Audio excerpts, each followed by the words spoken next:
ایک تحریک چل رہی ہے وہ اسرائیل اور امریکہ کی مصنوعات کا بائیکاٹ کرنے کی. یہ بھی کچھ غیرت مند مسلمان ایسی تحریک چلا رہے ہیں اور سنا ہے کہ اس کا کچھ اثر بھی ہو رہا ہے. اس میں ایک بات مجھ سے بار بار پوچھی جاتی ہے، وہ یہ ہے کہ یہاں پر جو فرینچائز ہیں جیسے میک ڈونلڈ ہے یا کے ایف سی ہے یا اس قسم کے جو کمپنیاں ہیں جن کی غذائیں وغیرہ بکتی ہیں، اس کے جو مالک ہیں وہ مسلمان ہیں، پاکستانی ہیں. البتہ چونکہ فرنچائز کا انہوں نے معاہدہ کر رکھا ہے، لہذا 5% یا 10% آمدنی کا حصہ وہ ان کمپنیوں کو جاتا ہے. تو اگر ان کا بائیکاٹ کیا جائے گا تو خود ان مسلمانوں کو نقصان پہنچے گا جو کہ فرنچائز لیے بیٹھے ہیں. تو میں اس کے جواب میں ایک بات عرض کرتا ہوں، وہ یہ کہ یہ مسئلہ فتوے کا نہیں ہے، یہ ایمانی غیرت کا مسئلہ ہے، غیرت ایمانی کا مسئلہ ہے. کسی غیرت مند مسلمان کو یہ گوارا نہیں ہونا چاہیے کہ اس کی آمدنی کا 1 پیسہ بھی کسی ایسے شخص کو پہنچے جو اسرائیل کو مدد دے رہا ہے. یہ انسان کی ایمانی غیرت کا تقاضا ہے. یہ کہنا کہ بھئی 5% جاتا ہے، اب 95% تو ہم کھاتے ہیں. ارے بھائی 95% آپ کھا چکے، بہت الحمدللہ، کافی آپ نے نفع بنا لیا. اب آپ یہ تو کر سکتے ہو کہ اس فرنچائز کو ختم کر کے اپنا کاروبار شروع کر دو. اگر اس کو ختم کر کے اپنا کاروبار شروع کرو گے تو ذرا تھوڑا سا پتہ تو چلے گا ان کو کہ یہ جو ہم دنیا بھر کے اندر ہم اپنی مصنوعات چلا رہے ہیں، دنیا بھر میں ہمارا سکہ چل رہا ہے، اس کا کچھ اثر تو ہوگا.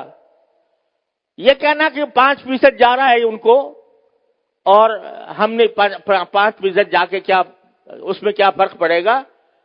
آپ ذرا یہ سوچو کہ اگر کوئی میری آمدنی کا 50% نہیں 1% کسی ایسے شخص کو پہنچ رہا ہو جو میرے باپ کے قتل کی سازش کر رہا ہے، گوارا کرو گے کہ میری آمدنی کا 1% ایسے شخص کو دیا جا رہا ہے جو میرے باپ کے قتل کی سازش کر رہا ہے یا میرے قتل کی سازش کر رہا ہے؟